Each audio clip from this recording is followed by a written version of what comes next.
বাইরে চরখা বিক্রি হচ্ছে, খুব সুন্দর সুন্দর। দেখতে পাচ্ছেন লেখা রয়েছে গান্ধী আশ্রম, মানে এটাকেই সবরমতী আশ্রম বলা হয়, এটাকেই গান্ধী আশ্রম বলা হয়। তো এই মুহূর্তে চলে এসেছি আমেদাবাদের গীতা বাস স্ট্যান্ডে। একটা বড় বাস স্ট্যান্ড, এখানে দেখতেই পাচ্ছেন জিএসআরটিসির বাস দাঁড়িয়ে রয়েছে, গুজরাট ট্রান্সপোর্টের। তো এই বাসে উঠে পড়লাম। এটা হচ্ছে গিয়ে 100% ইলেকট্রিক বাস, যেটা ভারতের অনেক শহরেই চলে থাকে। তো সেই বাসে করে এবার আমরা আজকে চলেছি আমেদাবাদে কিছু দ্রষ্টব্য জায়গা ঘুরবো বলে।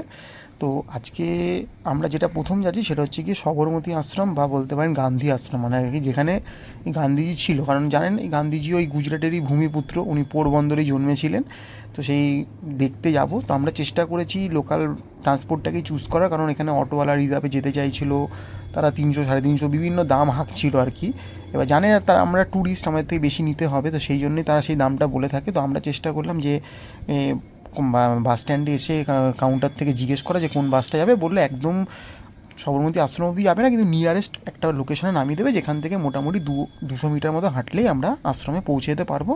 উঠে পড়েছি। তো 50 টাকা বিনিময়ে আমাদেরকে সেখানে বাস পৌঁছে দেবে। এই মুহূর্তে দেখতে পাচ্ছেন আমাদের আহমেদাবাদের সিরিজ চলছে, গুজরাটের একদম ক্যাপিটাল।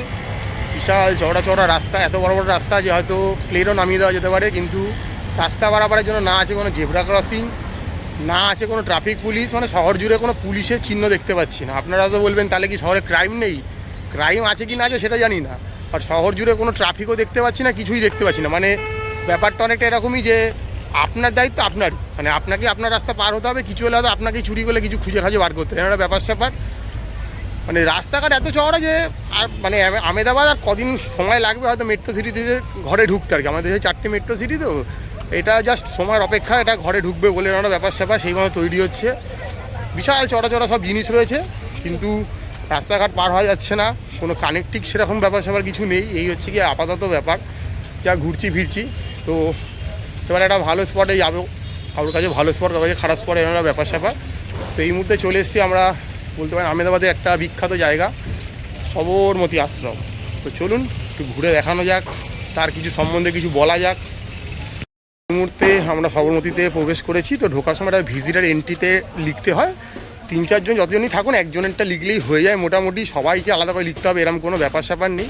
এবার দেখুন সব জায়গা তো সবার ভালো লাগবে নট নেসারি, এবার এটার সঙ্গে দেশের অনেক কিছু জড়িত, কারণ কেউ এনাকে দেশের জনক বলে। আমি তো অন্তত ব্যক্তিগতভাবে যদি বলেন যে আমি তো বলবো যে একদম স্বার্থান্বেষী একজন মানুষ। ইনি একজন আর কি, ইনি আদতেও হিন্দু নন, বাট পরে ধর্মাবলম্বী আর কি, ধর্ম চেঞ্জ করে হিন্দু হয়েছেন। শুধুমাত্র জানেন যেহেতু এই দেশে এখন অবধি এই রাষ্ট্রে হিন্দুর সংখ্যা যেহেতু বেশি, তাই হিন্দুদের প্রধান হয়ে থাকতে গেলে হিন্দু হতে হবে, অহিন্দু হলে তো প্রধান হওয়া যাবে না। সেই হিসাবে উনি ধর্মান্তরিত হন, ধর্ম আর কি পরিবর্তন করে হিন্দু হন। হিন্দু হওয়ার পরে এখানের এই স্বদেশি মুভমেন্ট বলুন কি আমাদের বিপ্লবিক মুভমেন্ট বলুন, সে তার সঙ্গে ভালোভাবে জড়িয়ে পড়েন এবং মোটামুটি নিজের দেশকে দুখণ্ড করতে দুবার ভাবেননি ক্ষমতার লোভে। তো এরকম একটা ব্যাপার স্যাপার ওনার। আর দেশ যখন 1947 সালে স্বাধীন হন, তখন এখানকার ভূমিপুত্র যে সর্দার বল্লভভাই প্যাটেল, যে ভোটাভুটি হয় আর কি যে কে প্রধানমন্ত্রী হবে, তো সেই ভোটাভুটিতে কিন্তু সর্দার বল্লভভাই প্যাটেল কিন্তু 31টা ভোট পায়, আর জওয়াহরলাল নেহরু কিন্তু মাত্র 2টো ভোট পায়। কিন্তু তারপরও এই যে ওনার মাথার ওপরে এনার হাত থাকার দরুন, এই মোহনদাস করমচাঁদ গান্ধীর এই হাত থাকার দরুন ওই 2টো ভোট পাওয়ার পরও কিন্তু উনি প্রধানমন্ত্রী হন, কিন্তু সর্দার বল্লভভাই প্যাটেলকে স্বরাষ্ট্রমন্ত্রী করে দেওয়া হয়, কিন্তু প্রধানমন্ত্রী করা হয় না। ওই জন্য বললাম যে সবসময় উনি আর কি একদম ওপরে থাকবো, নিজের একটা জায়গা তৈরি করব, নিজেকে সব জায়গায় ছাপিয়ে যাবো, এর একটা ব্যাপার ছিল। তো এইগুলো দেখুন, একটা মানুষের যেমন ভালো দিকও আছে খারাপ দিকও আছে। আমি খারাপ দিকগুলো আগে তুলে ধরার চেষ্টা করলাম, ভালো দিকগুলো হয়তো ম্যাডাম আস্তে আস্তে তুলে ধরবে বলবে।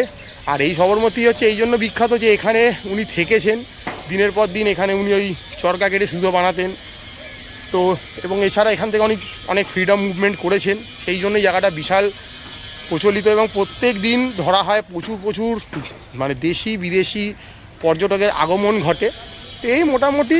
তো এবার দেখুন, আমরা তো একটা কথা বলি যে কর্মের ফল বাতাসে নড়ে, একটা সময় কর্মা এরম আমরা এইসব কথাগুলো বলি। তো ওনাকে দেশের জাতির জনক, ফাদার অফ নেশন সবই বলা হয়। তো 1948 সালে যে ঘটনাটা ঘটে, যে নাথুরাম গডসে ওনাকে খুন করে বা যাই করে, তো বলা হয় সেটা দেশের স্বার্থেই করে। তো অনেকে এটার বিপক্ষে, অনেকে এটা পক্ষে, এই নিয়ে সারা ভারত জুড়ে আজও তুলকালাম চলে।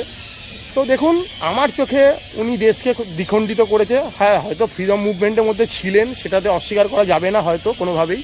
এই যে সত্যাগ্রহ আন্দোলন বলুন, ডান্ডি অভিযান বলুন, অনেক কিছুতে উনি ছিলেন ফ্রিডম মুভমেন্টের স্বদেশী আন্দোলনের ক্ষেত্রে।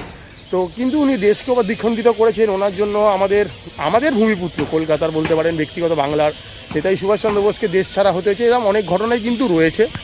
তো এই ভালো খারাপ মিশিয়ে সব কিছু, যেহেতু এখনও অবধি ওনাকে জাতির জনক বা ফাদার অফ নেশন বলা হচ্ছে, তাই সেটা মানতেই হবে, ইচ্ছা থাক আর না থাক। তো এই সব কিছুকে মিলিয়ে মিশিয়েই মোটামুটি ওনার সব কিছু নিয়েই এই জায়গাটা।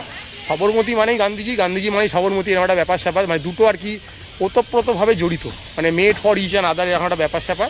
তো সেখানে আজকে চলে এসেছি আহমেদাবাদে, খুব পপুলার একটা জায়গা। তো সবরমতী নদীর ধারেই একদম আর কি এই জায়গাটা, আশ্রমটা।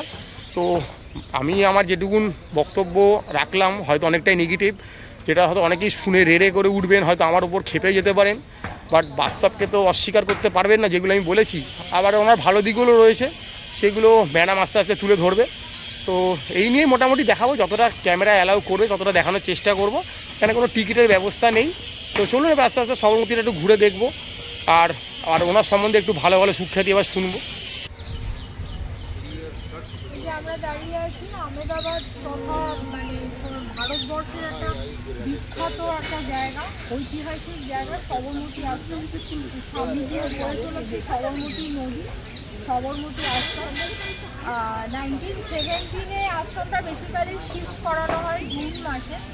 1915-এ কিন্তু প্রথম সত্যাগ্রহ আশ্রম হিসাবে এটার প্রথম শুরু হয়েছিল। জীবনলাল দেশাই নামে মহাত্মা গান্ধীর এক ব্যারিস্টার বন্ধু কোচরাবে তার একটা বাংলো ছিল, সেই কোচরাবের বাংলোটাকে আশ্রমে কনভার্ট করা হয়েছিল। 1950-এ জীবনলাল দেশাই নামে মহাত্মা গান্ধীর একজন ব্যারিস্টার বন্ধু ছিল। কোচরাবে 1915-এ তার সেই বাংলোটাকে প্রথম একটা আশ্রমে রূপ দেওয়া হয়, যেটার নাম ছিল সত্যাগ্রহ আশ্রম। তারপরে 1917 জুন মাসে সেই আশ্রমটা এখানে শিফট করা হয়েছিল। সবরমতীর তীরে বলে যেহেতু আশ্রমটা, তাই এটার নাম দেওয়া হয়েছিল সবরমতী আশ্রম। আর এটা শিফট করার পেছনে বেশ কিছু কারণ ছিল। তার কারণ, যে উদ্দেশ্য নিয়ে মহাত্মা গান্ধী আশ্রমটা শুরু করেছিলেন, সেই উদ্দেশ্যের যে বিভিন্ন কাজগুলো সম্পাদন করার জন্য যথেষ্ট জায়গা, সেটা কোচরাবের সেই বাংলোতে অতটা জায়গা ছিল। এই যে সবরমতী আশ্রমটা, এটা প্রায় 36 একরের ওপরেই জায়গা। এখানে উনি শুধুমাত্র যে থাকতেন তাই নয়, এখানে উনি পশুপালন, কৃষিকার্য, নানা রকম হাতের কাজ, সত্যি কথা বলতে সত্যাগ্রহ মানে সত্যাগ্রহের পথে চলতে গেলে যা যা কাজ করা দরকার, মানে এক কথায় বলা যেতে পারে পুরোপুরি একটা ইন্ডিপেন্ডেন্ট লাইফ লিড করার জন্য যা যা জিনিস তৈরি করা দরকার, এই সমস্ত কিছু উনি এই আশ্রমে করে দেখিয়েছিলেন। সেই কারণে তার এই এতটা জায়গার প্রয়োজন ছিল বলে 1917-এ উনি এই আশ্রমটা এখানে তৈরি করা হয়েছিল, শিফট করা হয়েছিল। এই যে আমরা যে জায়গাটাতে দাঁড়িয়ে আছি দেখতে পাচ্ছেন, ঠিক এই পেছনটাতে এই যে বাড়িটা দেখতে পাচ্ছেন, এইখানে না অনেকগুলো ছোট ছোট বাড়ি করা আছে, ঠিক আছে। তার ছোট ছোট কুটির, বেসিক্যালি আমি বাড়ি শব্দটা বলছি, কুটির করা আছে। সেই কুটিরগুলো যদিও এখনও ওয়েল মেনটেন করা হয়েছে। এইটা হচ্ছে, এটার নাম হচ্ছে হৃদয়কুঞ্জ। এরকম আরও কিছু আছে, যেমন প্রার্থনা গৃহ আছে, নন্দিনী আছে, মাগন নিবাস আছে। এক একটা জায়গার এক একটা ভূমিকা। এই যে হৃদয়কুঞ্জটা, এইখানে কস্তুরবায়ের সাথে, অর্থাৎ গান্ধীজির যে স্ত্রী, তার সাথে উনি এখানে থাকতেন। আর অন্যান্যগুলো যেগুলো, সেগুলোতে উনি লেখালেখির কাজ করতেন। কোনোটাতে এই যে চরকায় সুতো কাটার যেটা, সেই কাজ করতেন। কোথাও একটা প্রার্থনা নিবাস আছে।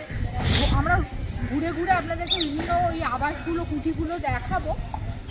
এক একটা নাম, যেহেতু উনি এটাতে থাকতেন। এটার মধ্যে রান্নাঘরটার, আমার যতদূর মনে পড়ছে, এর মধ্যে রান্নাঘরটার সব কস্তুরবায়ের রান্না করতে যেসব অ্যাটাচ আছে সবই এখানে আছে। এইটার নাম হচ্ছে হৃদয়কুঞ্জ। এই যে দেখতে পাচ্ছেন সেই সময়কার চরখা, এখানে বসে উনি চরখা কাটতেন, তাই এই রুমটার নাম গান্ধীজির রুম। তো এটা রয়েছে, যা বললাম আর কি। এই দেখতে পাচ্ছেন একটা অরিজিনাল নিউ প্যাটার্নের চরকা রয়েছে এখানে, শেখানো হচ্ছে। আপনি যদি চান শিখতেই পারেন যে কীভাবে সুতো থেকে চরকাটা কাটা হতো। এই মেশিনগুলো এখন অনেক মডার্ন। আগে যে মেশিনগুলো ছিল সেটা তো দেখালাম আপনাকে, এইগুলো কিন্তু মডার্ন। আগের মেশিন কিন্তু খুব একটা এখন নেই। এই ছবিটা দেখছেন, এটা বোধহয় ওনার ওয়াইফ কস্তুরীবাইয়ের ঘর, দেখতেই পাচ্ছেন। দেখুন এখন আগে যেরকম ছিল নট নেসেসারি, অনেক ডেভেলপমেন্ট করা হয়েছে, কারণ এটা এখন একটা দর্শনীয় স্থানের মধ্যে পড়েন। আবারও বললাম, প্রত্যেক দিন দেশি বিদেশি প্রচুর পর্যটক আসছে এখানে।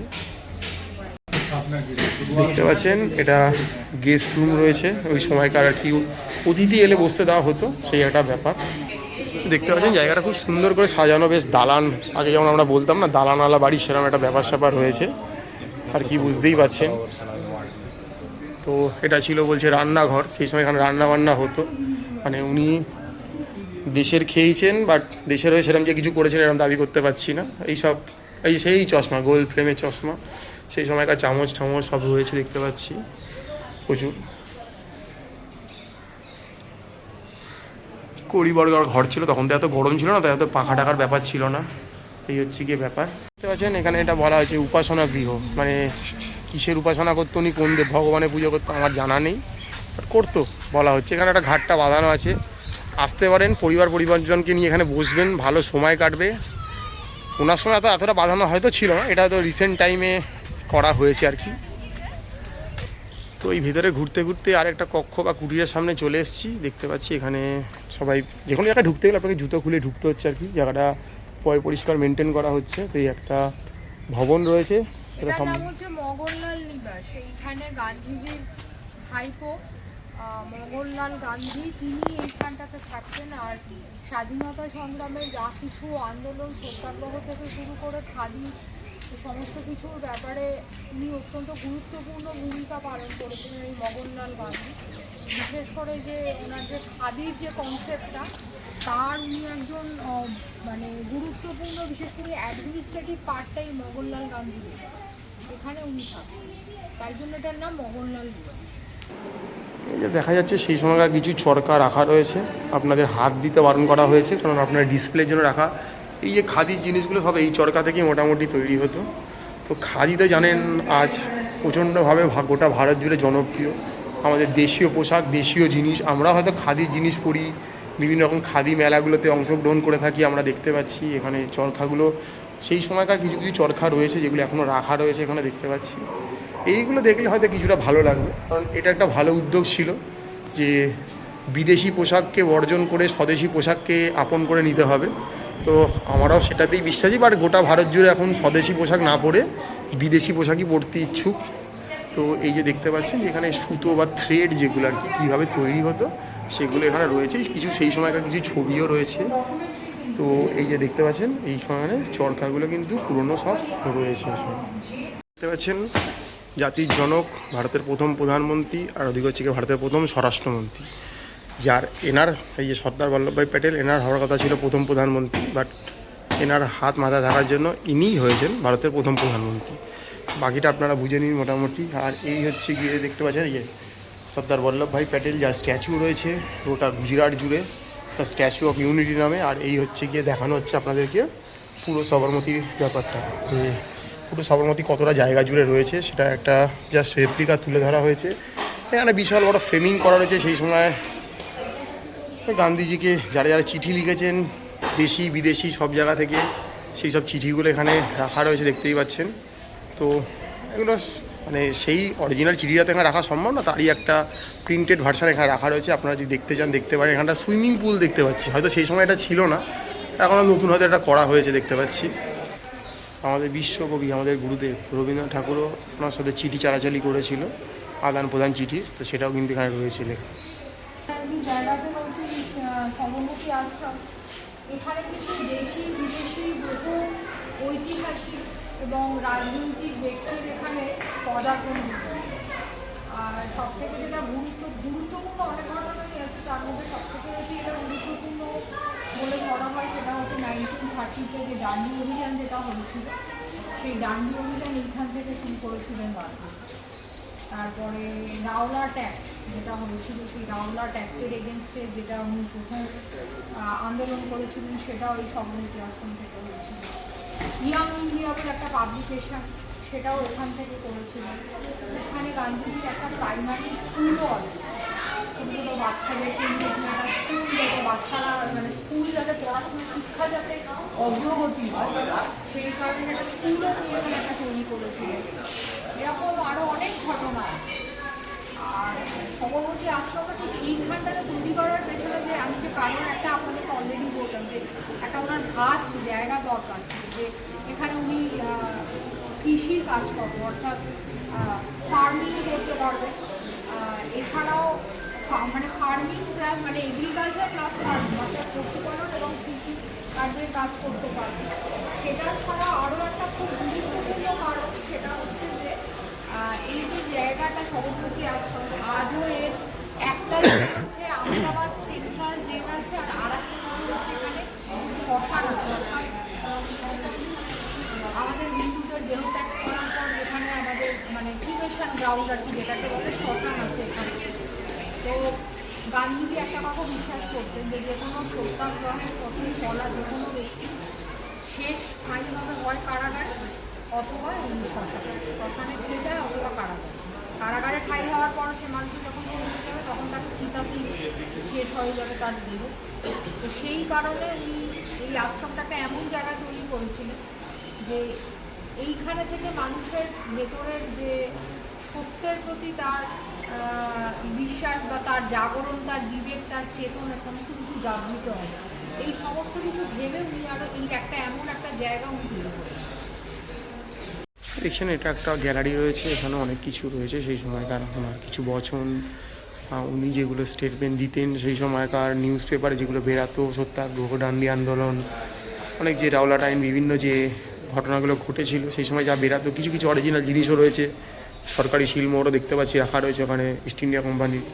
তো অনেক কিছুই ছিল মোটামুটি, একদম যে কিছু করেননি সেটাও বলা যাবে না, এবং সব যে ত্যাগ করে দিয়েছেন সেটাও বলা যাবে না, মানে মিলিয়ে রয়েছে আর কি। ওই জন্য বললাম যে লড়াই তিনি হয়তো করেছিলেন, বাট দেশ স্বাধীন হতে গিয়েও ওনার জন্য অনেকজনকে বলিদান দিতে হয়েছিল। কারণ উনি যদি চাইতেন উনি হয়তো ভগৎ সিংয়ের ফাঁসি রোধ করতে পারতেন, সেটা কিন্তু কোনো রকমভাবে করার চেষ্টা করেন। হাতে সুযোগ থাকার পরেও কিন্তু আমাদের এরকম একজন জাওয়াজ আর কি সৈন্য বলতে পারেন দেশের, ভগৎ সিং, তার ফাঁসিও রোধ করার চেষ্টা করেননি, অনেক কিছুই করেননি। এরকম বললে অনেক কথাই বলা হবে, যেহেতু ওনার জায়গায় এসছি তাই বেশি বলার ঠিক হবে না হয়তো, সেহেতু ওই আর কি বলা দেখানো যে দেশের জন্য কিছু করেছেন, বাট সবটাই মেনে নেওয়া যাচ্ছে না। বলেছেন সেই সময় অনেক তারপর বিদেশি বিজ্ঞানী থেকে শুরু করে অনেকের সাথে ওনার কথাবার্তা হতো, এবং তার সম্বন্ধে অনেকেই যা যা বলেছে সেগুলো রয়েছে এখানে দেখতে পাচ্ছি প্রচুর। কারণ একটা সময় উনি জানেন যে সাউথ আফ্রিকাও গেছিলেন, তো অনেক কিছুই রয়েছে আর কি জায়গাটা জুড়ে দেখতেই পাচ্ছি। তো এই আর কি দেখবেন, ভালো লাগবে এগুলো মোটামুটি। তো এইখানটা ঘুরে বেড়াচ্ছি, অনেকটা পরিসর জুড়ে জায়গাটা দেখতেই পাচ্ছেন। আগেই বলা হলো 36 একর জায়গার ওপরে জিনিসটা রয়েছে, আবারও বলা হলো যে এটা শিফট করে এখানে আনা হয়েছে, আগে অন্য জায়গায় ছিল, ওনার অনেক জায়গা লাগতো। তো দেখুন ব্যক্তিগতভাবে বলতে গেলে হ্যাঁ উনি দেশের জন্য কিছু করেছেন, এটা তো অস্বীকার করা যাবেই না। তো এবার ক্ষতি অনেক করেছেন, সেটাও অস্বীকার করা যাবে না। হ্যাঁ ওনার ভালো ভালো কিছু স্পিচ রয়েছে, কিছু স্লোগান রয়েছে যেগুলো হয়তো কাজে দেয় ঠিকই, বাট আগামী দিন যদি আপনারা মনে করেন অবশ্যই আসবেন। যারা আসতে পারছেন না তারা এই ভিডিওটা দেখুন, চেষ্টা করলাম সবটাই তুলে ধরার। এই মুহূর্তে আমরা রয়েছি আহমেদাবাদের সবরমতী নদীর তীরে সবরমতী আশ্রম বা গান্ধী আশ্রম, এটা এখানে গান্ধী আশ্রম নামে এটা বেশি প্রচলিত। দেখতে পাচ্ছি বাংলাতেও কিন্তু লেখা রয়েছে, দেখুন এই আমাদের বাংলা ভাষাতেও কিন্তু লেখা রয়েছে সবরমতী আশ্রম। তো আসবেন, মোটামুটি ভালো লাগবে। আবারও বললাম যে ওনার ভালো দিক খারাপ দিক দুটোই তুলে ধরার চেষ্টা করলাম, কারণ যেহেতু ওই যে বলা হয় দিন থাকলে রাত থাকবে, সাদা থাকলে কালো থাকবে, ঠিক থাকলে ভুল থাকবে। তো সেরকম ওনার যেমন ভালো কিছু ছিল, ওনার কিছু খারাপও জিনিস রয়েছে। তো আমাকে যদি ব্যক্তিগতভাবে বলেন, আমার দেশ নিয়ে যদি কেউ কিছু করে থাকে সেটা আমার চোখে সে কখনোই ভালো হতে পারে না। উনি যেমন দেশকে দ্বিখণ্ডিত করেছেন এই ধর্মের বিভাগে আর কি, তো সেটার জন্যই কিন্তু আজ এত হানাহানি এখনও চলছে। সে সময়ও ছিল, আজও চলছে এই হানাহানি। এটা কবে গিয়ে শেষ হবে এর কোনো উত্তর কিন্তু কারোর কাছে নেই। তো আমরাও যে রাজ্যে থেকে বিলং করি সেখানেও কিন্তু হানাহানি কিছু কম হচ্ছে না, বুঝতেই পারছেন। ব্যাপারগুলো হয়তো অনেকটা রাজনীতিক হয়ে যাচ্ছে, বাট আবারও বলে দিচ্ছে এটা অরাজনৈতিক একটা চ্যানেল, এখানে কোনো রাজনীতিকেই কিন্তু প্রমোট করা হয় না। তো যখন দেশের কথা আসবে তখন দেশকে আগে প্রাধান্য দেওয়া হয়, প্রায়োরিটি দেওয়া হবে। তো সেই হিসাবে যদি বলেন, আবারও বলছি, সবাই হয়তো আপনারা বলবেন ফাদার অফ দ্য নেশন, জাতির জনক, বাট আমি তো বলবো উনি একজন দেশদ্রোহী বা বিরোধী বলবো, কারণ দেশকে বিভাগ করা কোনো দেশের সন্তানের প্রধান কর্ম তো হতে পারে না। উনি যেটা করেছেন, হয়তো বলবে এটার পরিবর্তে স্বাধীনতা নিচ্ছে, আরে দরকার কী ছিল? যদি আরও কিছুদিন পরে আসতো তো অবশ্যই, নিয়ে কোনো সন্দেহ তো নেই। তো সেই জন্য আমার চোখে উনি খুব একটা ভালো জায়গা স্থান পান না, বাট আপনাদের চোখে মধ্যমণি হয়ে থাকতে উনি পারেন হয়তো। তো সেটাই তুলে ধরলাম মোটামুটি এই মুহূর্তে সবরমতি। অনেকে হয়তো বলতে পারেন যে যদি এতই নেগেটিভ কথা বলছেন তাহলে ওখানে গেছেন কেন? দেখুন, আমরা যখন কোথাও ভিডিও করি ভালোটাও যেমন তুলে ধরি, খারাপটাও তুলে ধরি, দুটোই আমরা করি। সেটা যে কোনো জিনিস, খাওয়া দাওয়া, কোনো হোটেল থাকা, কোনো জায়গা স্পট, সেখানে গিয়ে ভালো কী পেলাম, খারাপ কী পেলাম, সবটাই তুলে ধরার চেষ্টা করি। সেই হিসাবেই তুলে ধরা, আর কোনো ব্যাপার স্যাপার নয়।